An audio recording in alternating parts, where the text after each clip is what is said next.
Hola, muy buenos días y bienvenidos al proyecto de Ipitxi-Patzala de español. Yo me llamo María Teresa Miramón y soy profesora visitante de la Universidad Jawaharlal Nehru en New Delhi. En esta universidad imparto asignaturas de lengua, historia y literatura españolas, como por ejemplo literatura española medieval o literatura española del siglo XX y contemporánea, al igual que historia de España contemporánea y distintas asignaturas de lengua española. Hoy vamos a comenzar con el módulo 5 del paper 15, que trata sobre la historia y la cultura de Hispanoamérica, y el módulo 5 trata sobre el área cultural peruana y el Imperio Inca. En este módulo vamos a analizar en profundidad la civilización inca y el área cultural peruana, la última de las civilizaciones precolombinas de esta área geográfica. Vamos a recorrer la historia del Imperio Inca, que aunque breve, ya que duró menos de un siglo, fue la más extensa de las civilizaciones prehispánicas, desde su creación hasta su expansión imperial, y vamos a hacer un estudio sobre su sociedad, economía, arte y religión. Los incas, al igual que otras civilizaciones anteriores, mantenían una estructura piramidal, en la que el inca, el supremo gobernante, estaba en la cima de dicha pirámide. Se dice que el inca descendía de un linaje divino, de los héroes fundadores de la ciudad sagrada, Cuzco, Manco Cápac y Mama Ocllo, que a su vez descendían del dios Sol. Con esto vamos a empezar nuestro módulo con el primer punto, que se titula La historia del Imperio Inca. El Imperio Inca fue uno de los más breves y extensos de la época precolombina, ya que se expandieron por un considerable terreno andino, pero no sobrepasaron el siglo de historia. Al igual que otras grandes civilizaciones prehispánicas, la procedencia de los incas está ligada a historias míticas. En este caso, se dice que los incas proceden de tierras del altiplano, concretamente del lago Titicaca, desde donde partió su dios principal, Viracocha, en un viaje mítico. De allí también vienen sus héroes fundadores, Manco Cápac y Mama Ocllo, su hermana y esposa. Originalmente se establecieron en Cuzco y desde allí iniciaron su expandimiento hacia el norte y hacia el sur. Su extensión llegaría hasta el actual sur de Colombia, Ecuador, Bolivia, Perú y medio Chile, pero la ciudad principal y fundadora fue Cuzco. A continuación podemos ver en un mapa la expansión del dominio de la civilización inca. A pesar de su gran extensión, el Imperio Inca solamente duró 50 años después de expandirse, justo antes de la llegada de los españoles. Su población alcanzó entre 15 y 20 millones de habitantes, que vivían en uno de los lugares más altos del mundo, siendo herederos de varias civilizaciones anteriores. Los descendientes de Manco Cápac y Mama Ocllo iniciaron el linaje de los incas, que serían los gobernantes que dirigirían el imperio durante 12 generaciones, hasta la llegada de los españoles y la desaparición del último de ellos, mandado matar por Francisco Pizarro.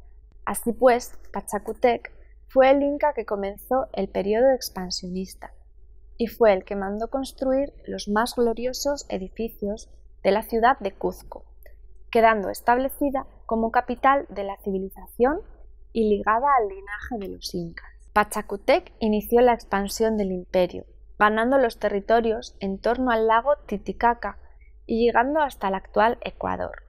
Sus sucesores continuaron su trabajo, llegando hasta lo que ahora se conoce como Chile, la costa de Lima y el norte de Chimú, entre otros, conteniendo violentamente las insurrecciones que se daban en ciertas partes del imperio conquistado.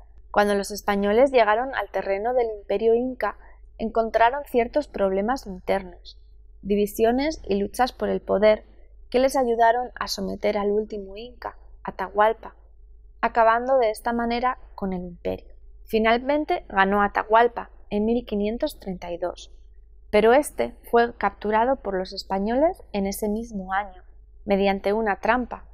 A pesar de que las negociaciones fueron favorables, los españoles acabaron ejecutando a Atahualpa, por miedo a un ataque de los incas. A continuación podemos ver una lista de los incas que gobernaron en el imperio, dividida en dos partes, desde la fundación de la civilización inca hasta la fase expansionista de la misma, que se inicia a mediados del siglo XV, y es el curacazgo del Cuzco. Se pueden leer los nombres de los reyes en la pantalla. Y esta fase local se divide en dos, la dinastía Urín-Cuzco y la dinastía Anán-Cuzco, y termina en 1438 con Viracocha. La segunda parte es la fase de expansión que se denomina Tahuantinsuyo o Imperio Incaico, domina la dinastía Hannan-Cuzco, que comienza con Pachacútec en 1438 y termina con Atahualpa en 1533. También podemos ver una foto de los diferentes emperadores incas, el pueblo inca y su cultura. Primero vamos a empezar con la sociedad inca. Como en otras sociedades, la civilización inca se sostenía bajo una estructura piramidal, en la que el inca era la persona más importante del imperio. A pesar de que el inca era el dirigente supremo, había varios funcionarios que realizaban tareas importantes para el Estado. Una de estas tareas eran los matrimonios, que se ceremoniaban una vez al año y eran llevados a cabo por uno de estos funcionarios. Los hombres se ponían a un lado y las mujeres al otro, y el funcionario entregaba a su esposa a cada hombre. Pachacútec modificó el sistema social heredado de las civilizaciones anteriores, lo hizo menos feudal y distribuyó las riquezas, haciendo menos diferencias sociales, exceptuando la nobleza y los religiosos, que seguían disfrutando de grandes beneficios. Las comunidades estaban divididas en ailu, y cada uno se identificaba como perteneciente a un mismo clan en un mismo territorio. Todo el pueblo trabajaba para reformar el sistema del imperio, y los trabajadores o purik también debían ofrecer su ayuda para construir edificios u obras públicas, como caminos, fuertes, puentes, etc. Por otra parte, estas comunidades o ailu rendían culto a un tótem determinado, que es al que adoraban sus antepasados, el puma, la serpiente, el cóndor, etc. Y de alguna manera, todo el clan descendía de un antepasado común. Los hombres trabajadores, purik, eran los encargados de sustentar a las familias, a la administración y a la religión, y su edad activa iba desde los 25 hasta los 50. Por encima de estos trabajadores estaban los antiguos caciques y jefes de clanes, que eran los que dirigían sus respectivas áreas, realizando labores de funcionarios y dirigiendo a los purik, es decir, a los trabajadores. Por otra parte, los miembros de la sociedad más nobles, es decir, aquellos que descendían del mismísimo Inca, llevaban enormes pendientes que les colgaban de los lóbulos de las orejas, estirándolos. Por este motivo, los españoles que llegaron después los llamaban orejones. El Inca, por su parte, vestía notablemente mejor que el resto de su sociedad, y la ropa era tejida por las vírgenes del sol o mamacunas. Nunca repetía la ropa y llevaba una maza y una borla en la cabeza, como símbolo sagrado. El emperador contaba con una serie de trabajadores diferentes al resto de los purik y que le servían exclusivamente a él. Estos se llamaban yanaconas y tenían como un gran privilegio servir a él. La sociedad inca, como hemos podido ver, era una comunidad bien consolidada, que se hizo más fuerte a través de sus aylus y que resistió a la culturalización de la invasión española. Las palabras del último de los conquistadores del Perú que sobrevivieron lo reafirman. En 1589, en Cuzco, don Mancio Serra de Leguizamo escribió las siguientes palabras en un documento previo a su testamento. Encontramos estos reinos en tal buen orden y decían que los incas los gobernaban en tal sabia manera que entre ellos no había un ladrón, ni un vicioso, ni tampoco un adúltero, ni tampoco se admitía entre ellos a una mala mujer, ni había personas inmorales. Los hombres tienen ocupaciones útiles y honestas. Las tierras, bosques, minas, pastos, casas y todas las clases de productos eran regularizadas y distribuidas de tal manera que cada uno conocía su propiedad sin que otra persona la tomara o la ocupara, ni había demandas respecto a ello. El motivo que me obliga a hacer estas declaraciones es la liberación de mi conciencia, ya que me encuentro a mí mismo culpable, porque hemos destruido con nuestro malvado ejemplo las personas que tenían tal gobierno que era disfrutado por sus nativos. Eran tan libres de encarcelamiento o de los crímenes o los excesos, hombres y mujeres por igual, que el indio tenía 100.000 pesos de valor en oro, la dejaba abierta meramente dejando un pequeño palo contra la puerta, como señal de que su amo estaba fuera, que va a hablar sobre la economía, la agricultura y la ganadería en la sociedad inca. La agricultura incaica era muy interesante. Los incas solían trabajar sus tierras en las laderas de las montañas, las cuales regaban y abonaban artesanalmente. Se conservan varios utensilios agrícolas utilizados para estas labores, pero la pieza estrella eran los canales de riego. En Cuzco, los canales de riego cruzaban la ciudad, asegurados con un sistema de compuertas que encerraba el agua en la parte alta y que transformaban la parte baja de la ciudad en un excelente campo de cultivo. Se sabe que la base alimenticia era el maíz. Este se usaba tanto para comer como para beber, elaborando una bebida alcohólica llamada chicha. Otros alimentos muy básicos eran la patata y los frijoles, aunque también se cultivaban tomates, calabazas, habas, chiles y varias frutas, entre otras cosas. Las cosechas marcaban un importante papel en las fiestas y se relacionaban estrechamente con la religión. El solsticio de invierno, celebrado en junio, era el día del dios Sol y era la fiesta más importante del año. Vamos a pasar a hablar ahora sobre el arte y la cultura inca. Los incas perfeccionaron el arte de las civilizaciones anteriores y construyeron mejores edificios y templos, al igual que mejoraron las técnicas artesanales de la cerámica y la piedra, para esculpir bellas piezas de arte. También dominaron la metalúrgica y las técnicas textiles. Las mujeres eran las que se encargaban de tejer la lana en grandes telares. Un ejemplo del gran desarrollo que alcanzaron lo podemos ver en la construcción de su ciudad sagrada, Cuzco, a 3.500 metros de altura. Fue el inca Pachacútec el que mandó construir los edificios más importantes de la ciudad, como el Templo del Sol o Coricancha, grandes palacios de piedra para los nobles y un convento para las vírgenes del Sol, que se dedicaban al culto del dios Sol. También había otros templos menores, dedicados al rayo, Ilapa, o a la luna, Quilla, etc. En la parte más alta de la ciudad había una gran fortaleza, llamada Sacsayhuamán, el águila real, que servía para proteger la ciudad y también como santuario.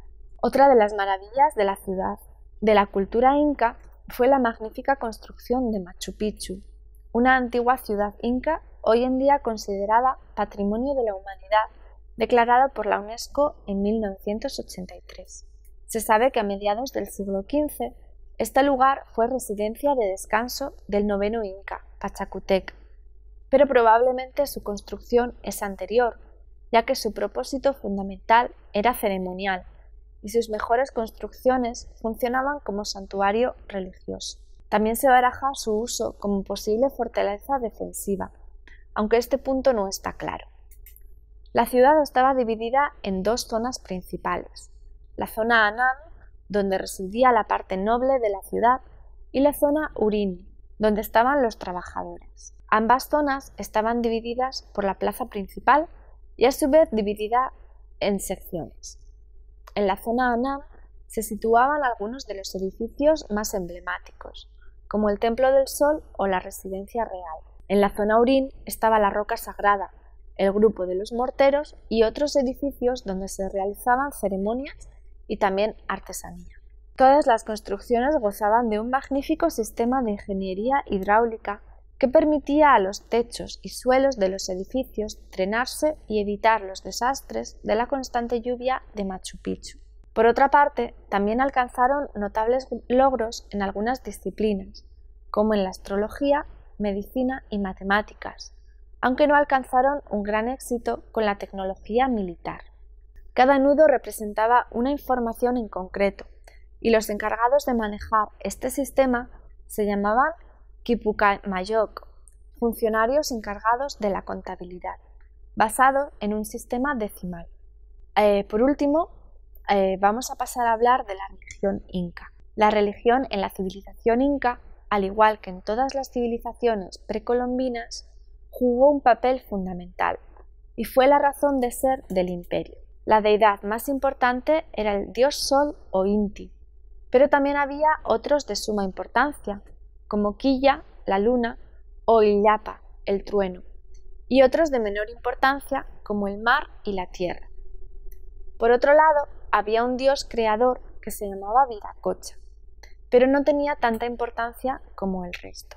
A estos dioses se les ofrecían sacrificios y se les hacían numerosas ofrendas, de las cuales pensaban que dependía el éxito de las cosechas, la ganadería o la lluvia. Entre las ofrendas había objetos valiosos, como comida o joyas, y en cuanto a los sacrificios, se solían ofrecer animales, como las llanas. Era poco común el sacrificio humano, pero en ocasiones se ofrecía la vida de un niño como objeto preciado de valor, para calmar la ira de los dioses ante situaciones terribles, como terremotos, guerras o enfermedades. Uno de los sacrificios más importantes se realizaba el día del solsticio de invierno. Ese día se reunía toda la nobleza más importante del imperio en el Templo del Sol, y el Inca realizaba una ceremonia en la que rendía culto al dios, ofreciéndole licor y riquezas de oro y plata. Después el sacerdote sacrificaba una llama negra y leía un presagio en sus entrañas. Si era positivo, se sacrificaban más animales y se hacía una gran fiesta. En el caso contrario, todos abandonaban el templo apesadumbrados. Se dice que uno de estos malos presagios fue el que condujo a la guerra civil incaica entre Atahualpa y su hermano Huáscar, que fue finalmente una de las causas de la caída del imperio. Bueno, con esto terminamos el módulo sobre la civilización incaica. Muchas gracias por habernos escuchado.